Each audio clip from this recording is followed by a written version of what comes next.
만복의 근원 하나님, 만복의 근원 하나님, 온 백성 찬송 드리고 저 천사여 찬송하세.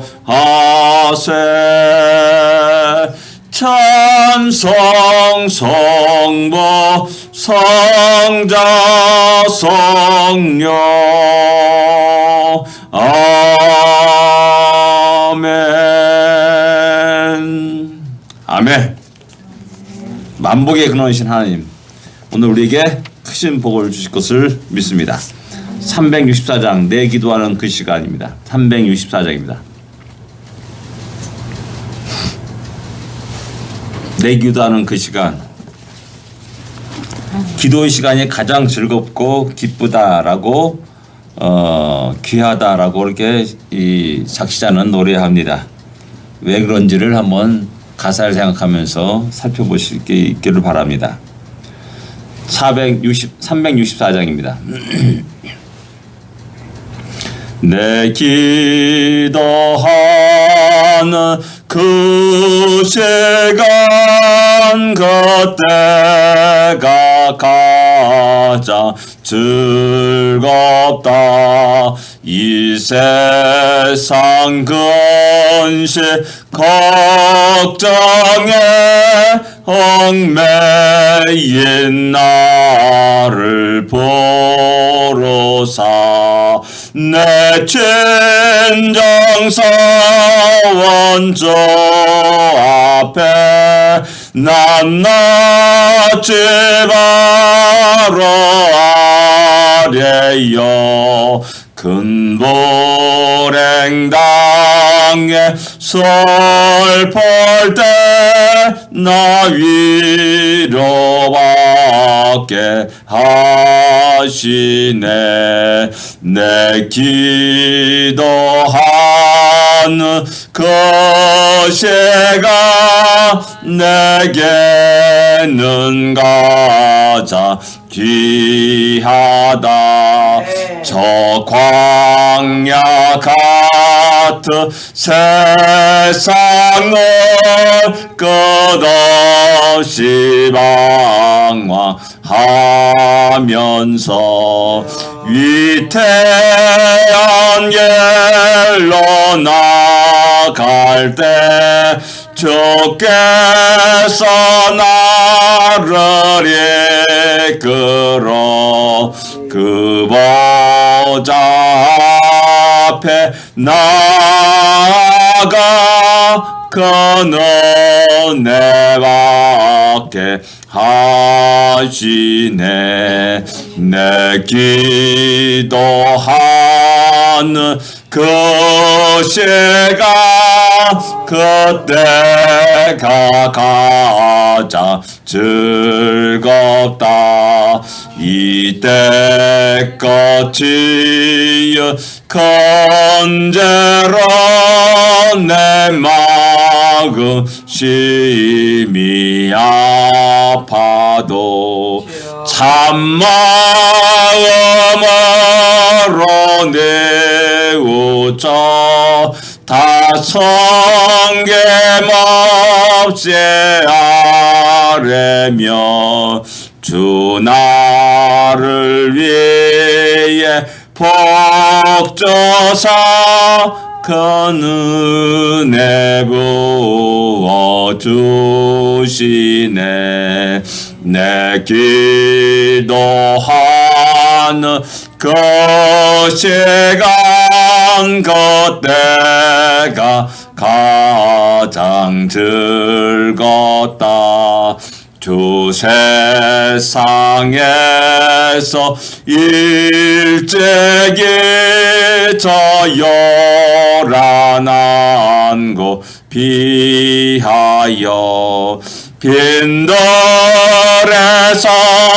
나 산에서 온 밤을 세워 지내사 주 예수 친히 깨달아 큰 본을 보여 주셨네.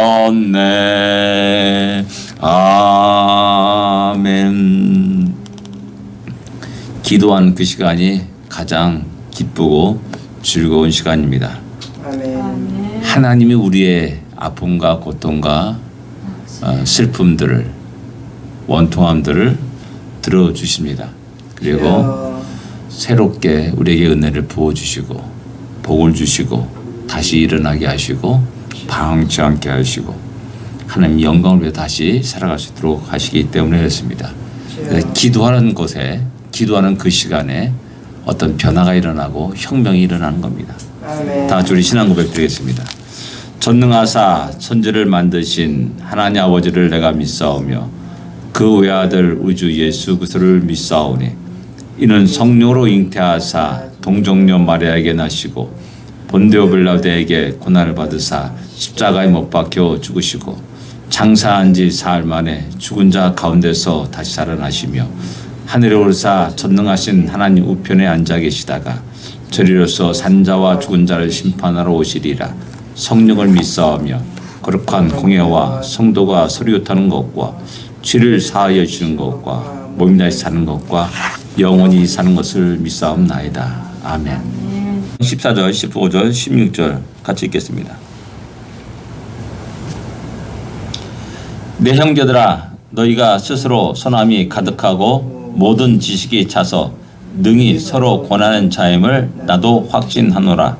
그러나 내가 너희로 다시 생각나게 하려고 하나님께서 내게 주신 은혜로 말미암아 더욱 담대히 대략 너희에게 썼노니 이 은혜는 곧 나로 이방인을 위하여 그리스도 예수의 일꾼이 되어 하나님의 복음의 제사장 직분을 하게 하사 이방인을 제물로 드리는 것이 성령 안에서 거룩하게 되어 받으실 만하게 하려 하심이라.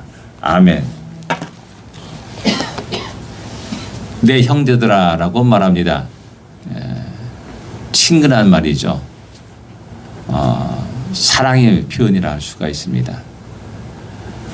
질책하는 내용이 이 로마서에는 거의 나타나지 않습니다. 이렇게 따져보면 또 할 수 있는데, 네. 고린도 교회처럼 뭐 질책하고 야단치고 갈라디아 교회처럼 이렇게 막 뭐 강렬하게 뭐 야단치는 그 내용이 없습니다. 왜냐하면 사도 바울이 방문하지 않은 교회이기 때문에 그렇고 그들이 누군지 알 수 없었습니다. 그래서 가장 믿는 사람들의 공통 분모가 무엇입니까?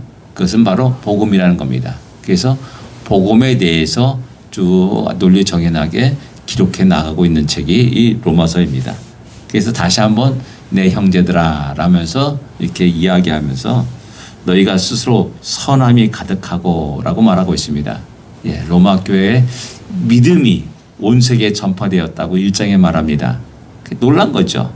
그래서 그 믿음대로 너희가 선함이 가득하고 선한 행실을 하고 남들에게, 다른 사람들에게, 타인들에게, 이웃들에게 칭찬을 받을 줄 내가 확신한다라고 말하는 겁니다. 그러니까 믿음에 또한 삶이 일치하고 있다는 사실을 확신한다. 그건 뭐냐면은 너희가 믿느냐? 그럼 너희의 삶이 새로워져야 되고 또 신행이, 믿음과 행함이 일치가 돼야 된다는 것을 말씀하고 있는 것이죠. 그 다음에 모든 지식이 차서 능히 서로 권하는 자임을 나도 확신하노라라고 말합니다. 모든 지식이 찼다, 충만하다라는 겁니다. 모든 지식이 뭡니까? 세상적인 학문을 말하는 거겠습니까? 아니죠. 그들이 갖고 있는 믿음, 그런 믿음의 지식들이 충분하다라는 겁니다. 부족하지 않다는 것을 내가 확신한다라고 말하고 있는 거죠. 근데 이 지식이 갖고 있다는 것이 좋을 수가 있고 나쁠 수가 있습니다. 좋은 것은 지식을 알아가면 알을수록 하나님의 은혜를 깨닫고 그 안에 겸손하게 살아갈 수 있습니다. 그렇죠? 또 한편으로는 내가 알고 있다는 것에 대해서 교만함에 이를 수가 있습니다. 이게 우리는 다 이런 양자의 어떤 긍정적인 면과 부정적인 면을 항상 공유하고 있다는 겁니다. 과연 우리는 어떤 길을 걸어갈 것이냐는 겁니다. 그러면서 말하기를 너희가 모든 지식으로 서로를 권하는 자다. 서로 위로하고 격려하고 권하는 자다. 하나의 뜻이 이거다. 야, 너 그렇게 하면 안 돼. 라고 그렇게 말하고 권하는 그런 분위기 속에서 로마 교회가 세워졌고 성도들이 모여서 하나님께 예배드린다는 사실을 갖다가 나는 확신한다라고 말합니다. 만난 적이 없습니다. 확신한다 그런 말은 어떻게 보면 사도 바울의 간절한 바람일 수가 있고요. 하나님이 원하시는 것이다라는 사실입니다. 그래서 그러나 나는 너희로 하여금 다시 생각나게 한다라고 그렇게 말하겠습니다. 15절에 보면은 다시 생각나게 하려고 너에게 이것을 쓴다라고 말합니다. 어떻게 보면 로마서를 쓰게 된 어떤 목적이라 할 수가 있습니다. 다시 생각나게 한다. 지식은 갖고 있고 믿음은 갖고 있지만은 행함에 따르지 않을 경우가 있고 지식은 갖고 있지만은 그 자기가 알고 있는 대로 삶을 들이가지 못할 때가 있고 또 지식을 갖고 있지만은 교묘한 사탄이 들어와 가지고 그들의 마음을 어지럽히고 흔들어 놓고 율법으로 복귀하는 그런 염려도 있다라는 사실입니다. 그래서 잊어버릴 수가 있다는 것이죠. 잊어버릴 수가 있다는 겁니다. 우리가 깜빡깜빡 교회의 본질을 잃어버리고 지역적인 일에 매달릴 때가 많이 있지 않습니까? 우리가 믿고 살아가는 그런 모든 것의 본질을 잃어버리고 엉뚱한 일에 우리가 열정을 다하여 쏟을 때가 있고요. 우리 복의 본질을 잃어버리고 율법에 빠져가지고 율법주의에 빠져가지고 서로 박수치고 영광을 자기가 받고 서로 받고 하면서 살아갈 때가 있다는 사실입니다. 그래서 그것이 염려되어 가지고 너희에게 너희로 다시 생각나게 하려 합니다. 라고 이렇게 말씀합니다. 그래서 로마서는 복음이 무엇인가에 대해서 쭉 자세하게 이야기하면서 중요한 게 뭐냐? 우린 다 죄인이다. 하나님의 은혜로 믿음으로 구원받았다. 라는 사실을 계속해서 이야기하고 있는 겁니다.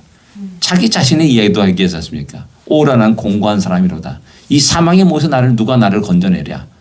라고 이렇게 탄식하는 그런 장면도 있음을 우리는 알 수가 있습니다. 그래서 너희로 하여금 다시 생각나게 하게 합니다. 곧 생각나서 너희가 본질로 돌아와라. 진리로 돌아와라. 참된 복음으로 돌아와라. 그리고 그 믿음대로 삶을 살 것을 갖다가 이야기하고 있는 겁니다.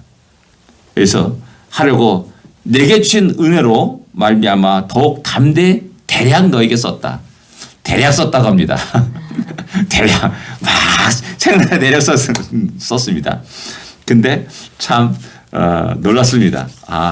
누가 이 로마서 15장 16장까지 그런 글을 일피지 쫙 쓸 수 있는 사람이 누가 있겠습니까? 성경 말씀 인용해가지고 쓸 수. 야, 근데 대략 썼다 그래요. 기가 죽어요. 면접을 기가 죽어요. 네. 대략 썼다고 말합니다. 뭐냐면은 가장 핵심을 갖다가 간추리고 다 빼고 가장 핵심을 갖다가 얘기했다는 겁니다. 성경에는 역사가 파트가 있고요. 성경에는 시편 파트가 있고 지혜서도 있고요. 예언서도 있습니다. 방대한 양 아닙니까? 구약 39권입니다. 그 방대한 양을 줄여서 그 성경이 우리에게 무엇을 말하느냐. 그래서 아브라함 예를 탁 드는 겁니다. 아브라함 예. 아브라함이 어떻게 구원받느냐? 의롭다 임을 받았느냐?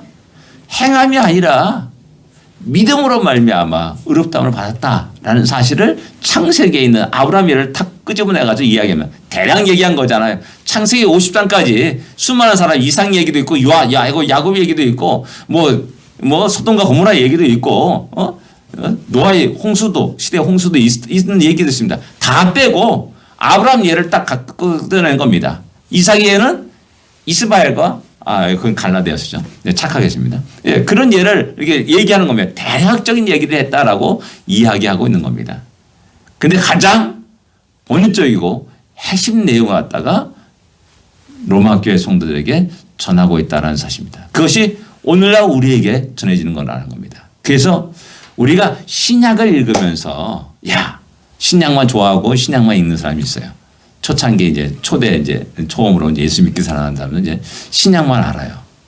근데 시간이 흐르면서 신앙생활 하면서 구약을 또한 이해해야 됩니다. 알아야 됩니다. 좀 더 대략 쓴 것만을 만족하는 것이 아니라 이제 과연 창세기 아브라함 얘기뿐만 아니라 이삭은 어떤가, 야곱은 어떤가, 요셉은 어떤가 한번 쭉 펼쳐서 자세하게 읽을 수 있어야 된다는 겁니다.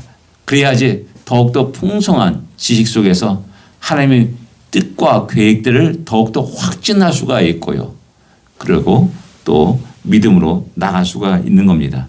대략 썼다고 해가지고 대략 그렇게 이해하고 그래서는 절대 안 된다는 겁니다. 가장 본질적인 핵심을 이야기했기 때문에 나머지 풍성한 것들은 우리가 또 읽으면서 섭취해 나갈 부분이라는 것이죠. 무엇이냐? 내가 늘 얘기하지만 달걀 예를 들잖아요. 달걀 노른자가 있습니다. 깨면은 흰자가 있고 노른자가 있습니다. 그 안에 점이 하나 딱 있습니다. 흰 점. 그것이 생명의 핵심입니다. 바로 사도 바울은 그 핵심을 이해한 겁니다. 생명의 핵심. 그게 달걀입니까?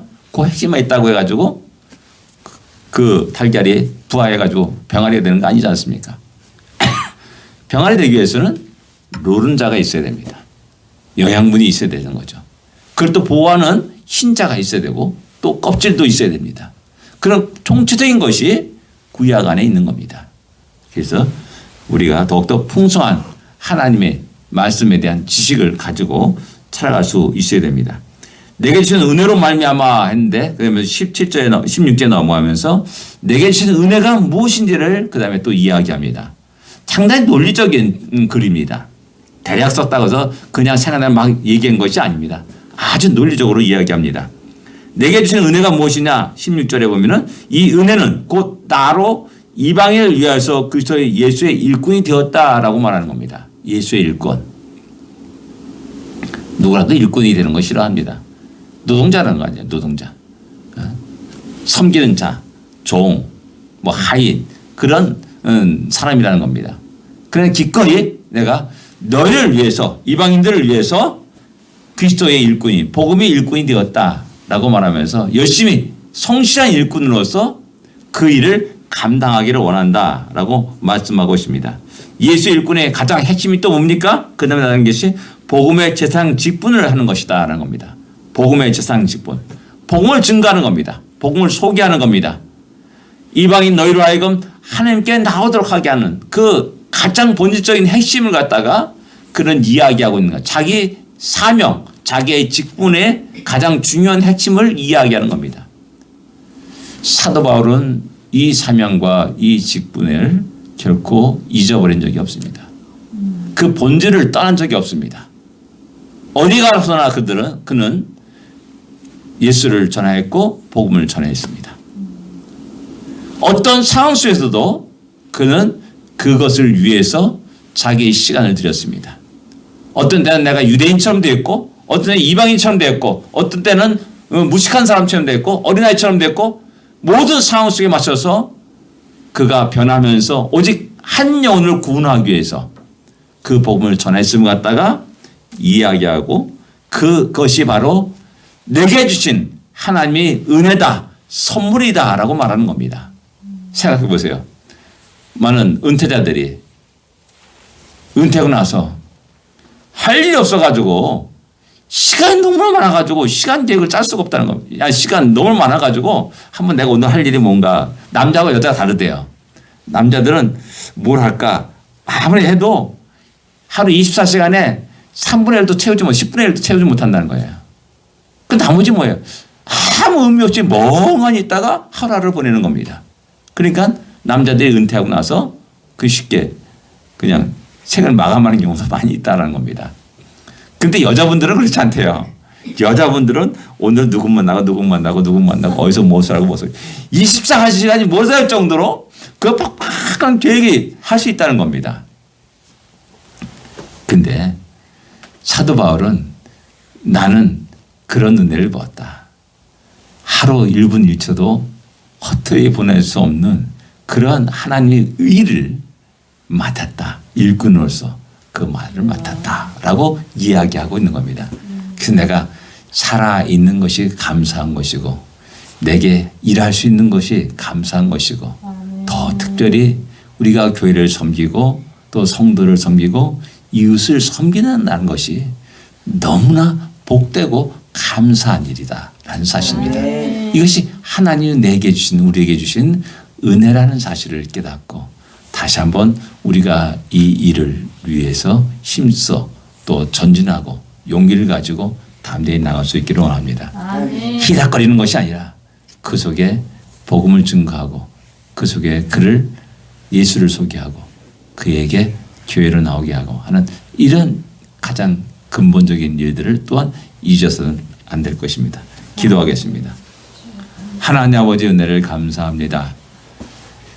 우리에게 주신 은혜, 이 시간을 지낼 수 있고 보낼 수 있는 은혜를 주심을 감사합니다. 기도하게 하시는 은혜를 감사합니다. 또한 내 이웃에게 수많은 사람들을 만날 수 있게 하심을 또한 감사합니다.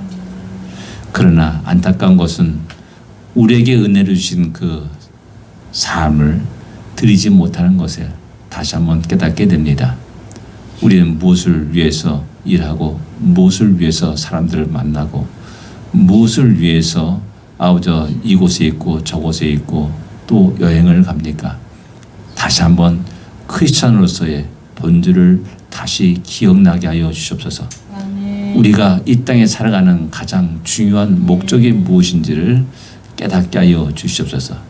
그리고 남은 우리들의 생애가 결코 헛되지 아니하고 가장 가치 있고 가장 귀중하고 소중한 일에 우리의 시간과 열정들을 우리의 인생을 들여가는 지혜로운 주의 백성이 되게 하여 주시옵소서. 예수님으로 간절히 기도드립니다. 아멘. 하늘에 계신 우리 아버지여, 이름이 거룩히 여김을 받으시오며 나라의 마음이시며 뜻이 하늘에서 이루어진 것 같이 땅에서도 이루어지리이다. 오늘날 우리에게 일용할 양식을 주옵시고 우리가 우리에게 죄진 자를 사하여 준 것 같이 우리 죄를 사하여 주옵시고 우리를 시험 들지 말게 하시며 다만 악에서 구하옵소서. 대개 나라와 권세와 영광이 아버지께 영원히 싸움나이다. 아멘. 승리하십시오.